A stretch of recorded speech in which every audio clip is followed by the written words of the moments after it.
శ్రీమాత్రే నమః. అందరికీ శుభోదయం అండి.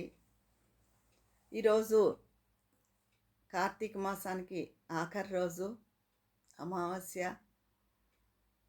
రేపు పోలిపాడ్యమి అంటున్నారు.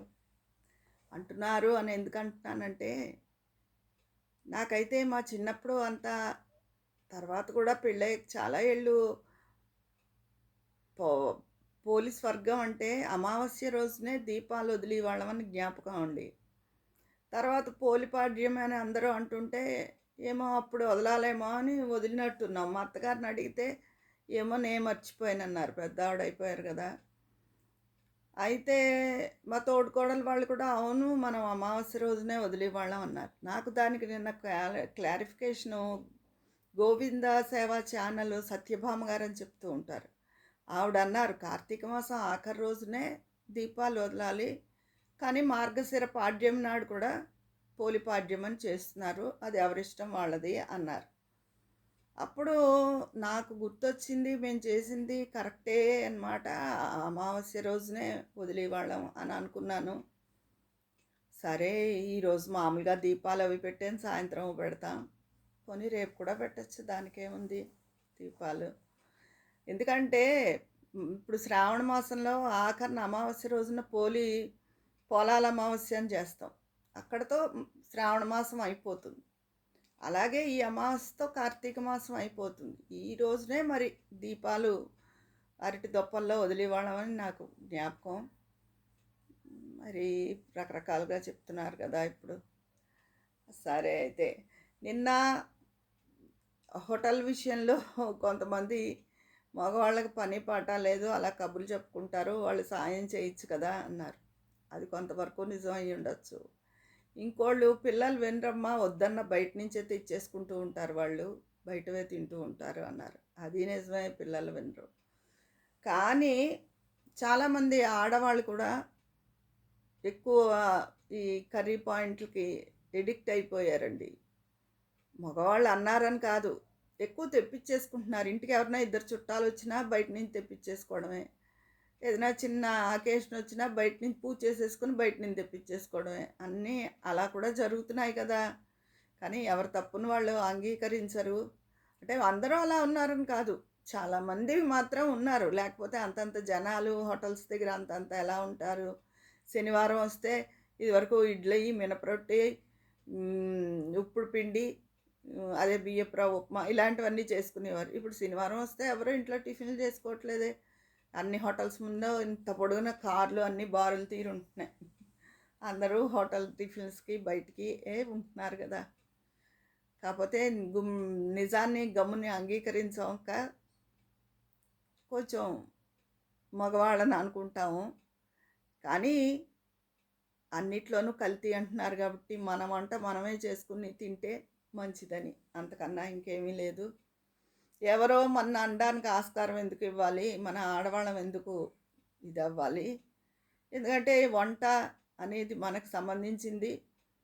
అలాగే ఇంట్లో అందరి ఆరోగ్యం కూడా, ఇప్పుడు ఇంట్లో అందరికీ ఏ సదుపాయం కావాలో, పిల్లలకి ఫీజులే కట్టాలో, భార్యకి బట్టలే కొనాలో, ఏం చేయాలో, ఇవన్నీ భర్తది ఎలా పూచియో, అలాగే ఇంట్లో వాళ్ళందరి ఆరోగ్యం చక్కగా చూసి ఉండేలాగా, వాళ్ళకి అంది పెట్టేలాగా అన్నీ చేసి కూడా భార్య పూచి అని, భార్య చేసే పనిలో అది అతి ముఖ్యమైన భాగం.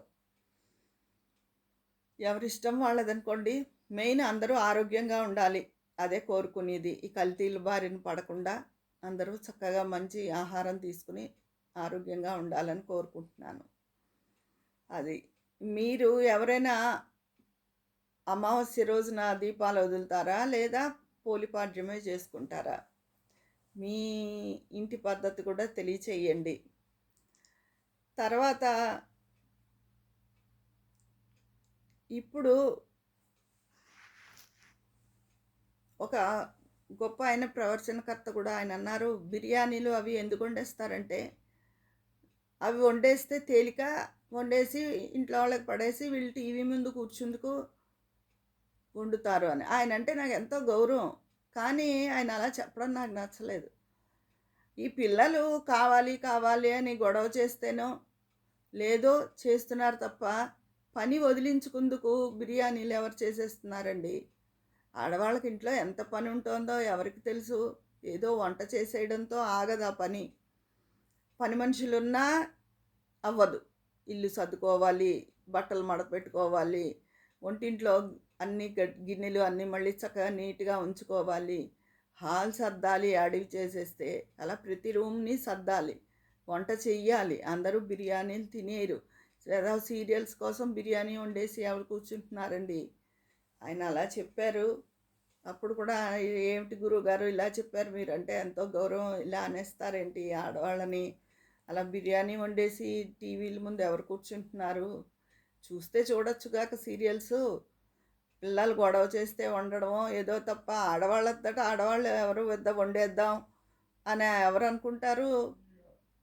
అన్నీ చేసి పెడుతున్న ఆడవాళ్ళని ఏదో ఒకటి అనేస్తారు.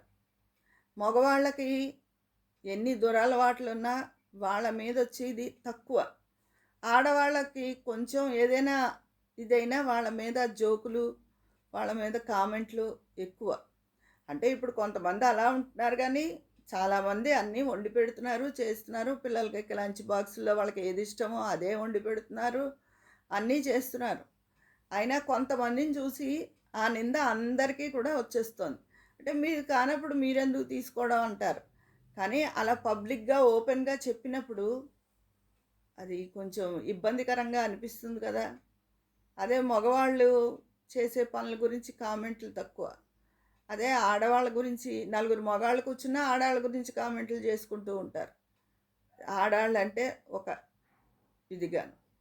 అదే ఆడవాళ్ళు ఏదో వేరే విషయాలు మాట్లాడుకుంటారు కానీ మగవాళ్ళని అంత కామెంట్లు చేసి, హేళన చేసి ఎక్కడ మాట్లాడుకుంటారు? మాట్లాడుకోరు. ఆడవాళ్ళు చదువుకున్నారు, ఉద్యోగాలు చేస్తున్నారని పేరే గానీ, వాళ్ళకుండే ఇది తక్కువ. ఏదో పెళ్ళాలకు భయపడిపోతున్నట్టు మాత్రం నటన ఎక్కువ చేస్తారు భర్తలు. వాళ్ళకి తోచినట్టే చేస్తూ ఉంటారు. కానీ ఏదో భార్య భయపడిపోతుంది అని, మా ఆవిడ ఊరుకోదు ఇలాగా వాళ్ళు నలుగురు మగవాళ్ళు కూర్చుంటే ఫ్రెండ్స్ ఇలాంటి కామెంట్లు చేసుకుంటూ ఉంటారు. ఆఖరికి సాక్షాత్ అంత ప్రవచనకర్త ఆయనే అనేశారు. బిర్యానీ చేసి పడేస్తారు అయిపోతుందని. తర్వాత టీవీ ముందు కూర్చోవచ్చు అని. అలా ఉంది మన మీద ఆక్షేపణలు అలా ఉన్నాయి.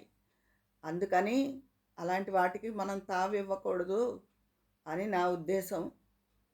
అలాగే ఈ హోటళ్ళ వాళ్ళ బిజినెస్‌లు అవన్నీ మనం ఎందుకు పెంచాలి? పెంచేవాళ్ళు పెంచుకుంటారెళ్ళి. మనం మన కర్తవ్యం మనం నిర్వహించేయడమే. అందరి ఆరోగ్యం కూడా చక్కగా ఉంటుంది. మన పని మనం చేయడమే అనే ఉద్దేశంతో చెప్పాను. ఏమైనా చెప్తున్నాను కదా! మా ఆడవాళ్ళ మీద ఆ కామెంట్లు, ఆక్షేపణలు ఎక్కువ. మనం పడే సుఖం తక్కువ. ఇది మాత్రం సత్యం. అందులో ముఖ్యంగా 40 ఏళ్ళు దాటిన వాళ్ళకి. అంతకుముందు జనరేషన్‌కి. ఇప్పుడు పిల్లలు మరి ఎలా వాళ్ళకి కావాలంటే అలా చేసుకుంటున్నారేమో, లేతే వాళ్ళకి ఏమైనా ఇబ్బందులు ఉంటున్నాయో అవి ఖచ్చితంగా మనం చెప్పలేము. కాకపోతే మన తరం కన్నా ఇప్పుడు మార్పు వచ్చింది ఖచ్చితంగా. అలా ఎవరు పడట్లేదనుకోండి. ఇదండి ఈరోజు నేను చెప్పే విషయం. మన కోసమే నేను చెప్పాను. మనం ఎవరి చేత అనిపించుకోకూడదు.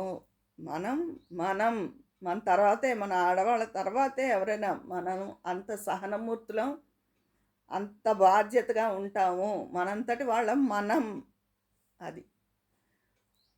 మీ అభిప్రాయాలన్నీ కూడా కామెంట్ రూపంలో తెలియచేయండి. ఉంటాను మరి. అక్కడ మాట్లాడుకుందాం. మీ స్నేహితురాలు విజయ పన్నాల.